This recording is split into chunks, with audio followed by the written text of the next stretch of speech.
Fala, meus queridos, tranquilo? Galera, hoje a gente vai trabalhar aqui a parte de uma transformação isotérmica, que é o trabalho realizado pelo gás nessa transformação. Aquela transformação onde a temperatura permanece constante, beleza? Então, bora lá começar, né? Então a gente tem o seguinte: do início, numa transformação isotérmica, a gente tem que lembrar como que é o gráfico dela, né? Então, se a gente analisar no gráfico de pressão por volume, a gente vai ter que uma isoterma, uma transformação isoterma, ela vai ter algo nesse formato aqui assim. Ocorre uma transformação e nessa transformação você observa que esse gráfico ele forma essa curva bem característica aí. Essa curva é a curva de uma isotérmica. Tem a curva também lá da adiabática, né? Mas nesse caso a gente vai ficar aqui com a isotérmica, beleza? Se você for analisar nessa isotérmica, qualquer ponto que você pegar desse gás nesse estado, né? Então, qualquer ponto que você pegar desse gás, então tá aqui numa certa pressão, vou identificar certa pressão e num certo volume, vou identificar aqui como sendo ponto A, tá?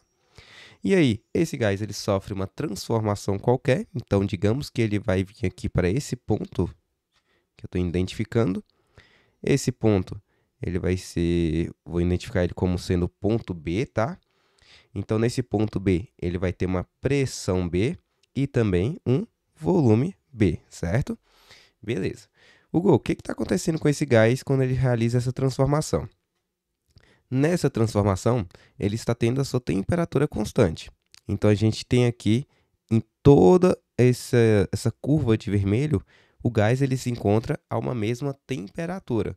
Então, por exemplo, vou chutar aqui um valor, tá? 200 Kelvin. Então, todo estado que se encontra dentro dessa curva, ele também vai estar a 200 Kelvin, ok? Então, aqui era só um exemplo, beleza.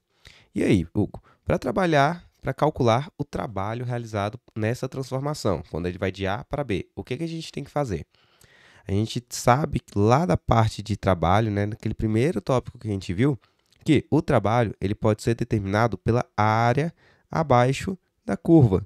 Então, essa área aqui, quando a gente calcula ela, a gente determina o trabalho, ok? O problema é, como é que a gente consegue determinar esse valor? Como é que a gente calcula esse valor? Então, para isso, a gente vai precisar ir lá para a parte de cálculo para determinar quanto que vale o trabalho realizado para ir desse estado A para o estado B, ok? Então, vamos lá. O trabalho por si só, a definição original dele é a seguinte: o trabalho vai ser igual. Trabalho vai ser igual. Deixa eu aumentar a letra aqui. Aí, ó. Trabalho vai ser igual a força vezes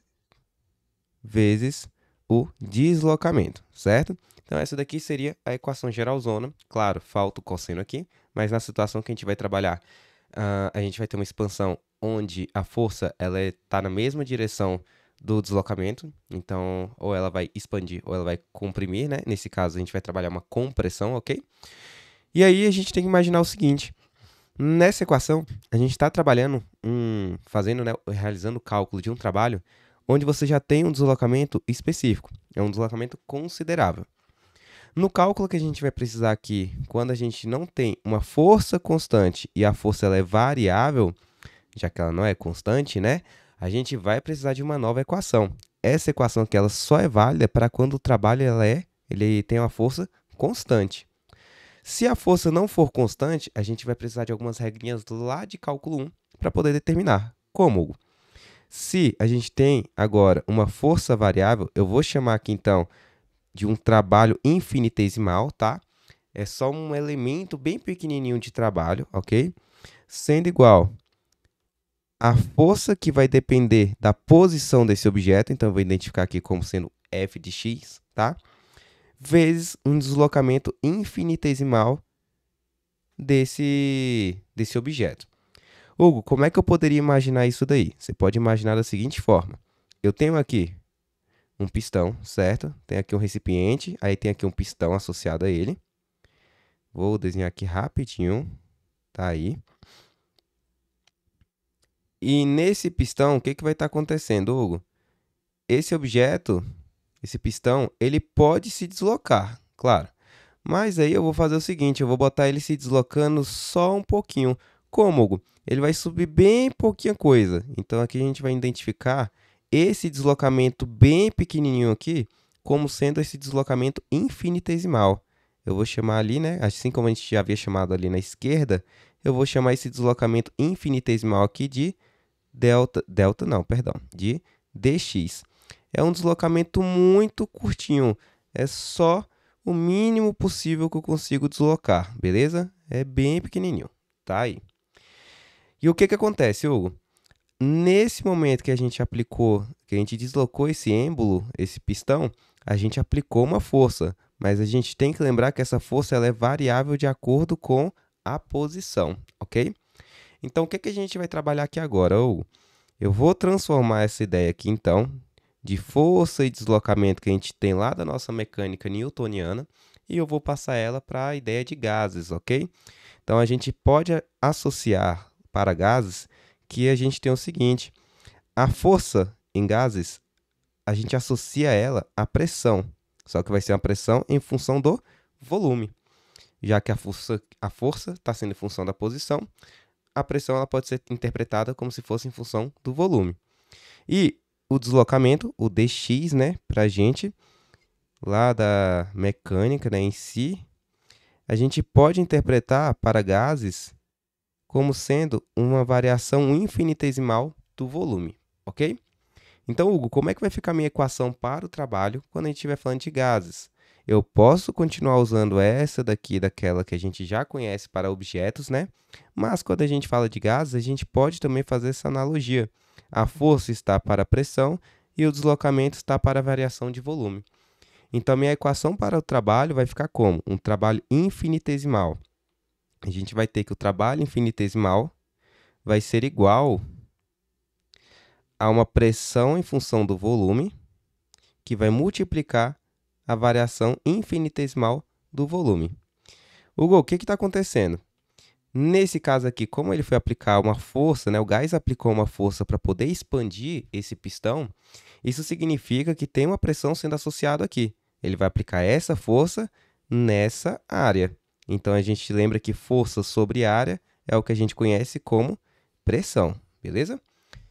E aí, esse ΔX aqui, esse dx, ele vai causar aqui dentro desse êmbolo, dentro desse pistão, uma certa variação de volume, só que vai ser uma variação de volume infinitesimal. Então, por isso que eu posso utilizar essa expressão aqui para calcular o trabalho infinitesimal. E agora, o que que eu faço? A partir daqui, a gente pode imaginar uma equação para determinar essa pressão em função do volume. Como?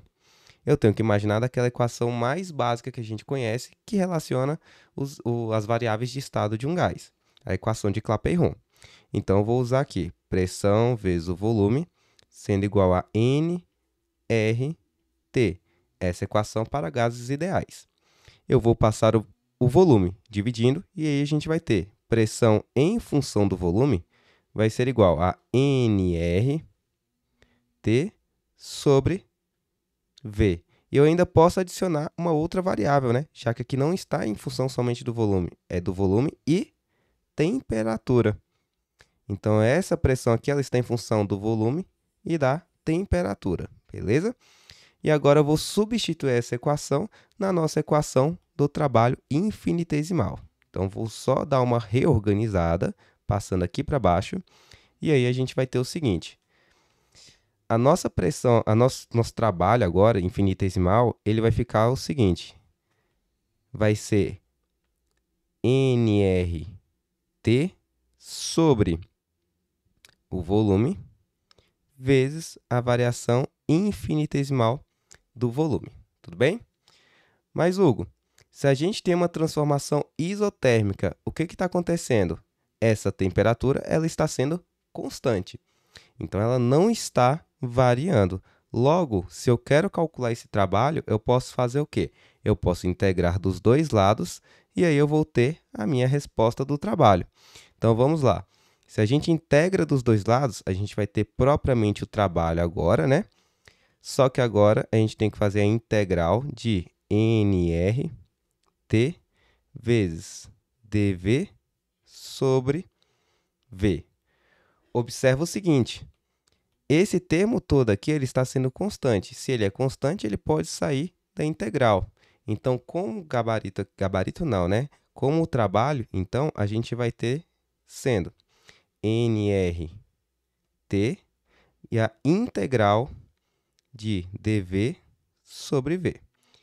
E agora, o que eu devo fazer aqui? Agora você tem que lembrar lá das propriedades de cálculo 1 e lembrar que quando a gente tem uma integral de 1 sobre x, a resposta dessa integral vai ser ln de x final sobre x inicial, beleza?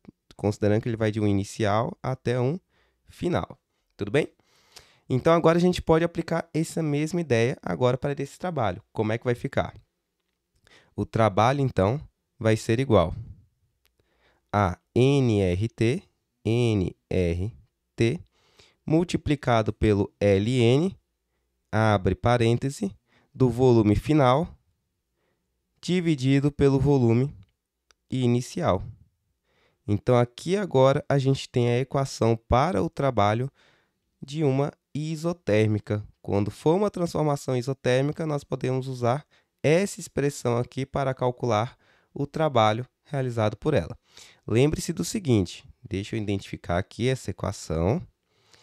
Essa equação que nós determinamos agora é justamente essa área abaixo desse gráfico. Então, se ele está indo do ponto A até o ponto B, como é que vai ficar aqui nessa equação? Nós teremos o seguinte, o trabalho realizado pelo gás para ir do ponto A até o ponto B vai ser nRT, já que a temperatura é constante, ln, o volume final, que nesse caso é o volume B, dividido pelo inicial, que é o volume A. Essa ficaria a minha equação para o trabalho, nesse caso, indo de A, cadê aqui? Indo de A para B, seguindo esse sentido, beleza? Então, vou abrir aqui o quadro, tiro um print e até a próxima aula.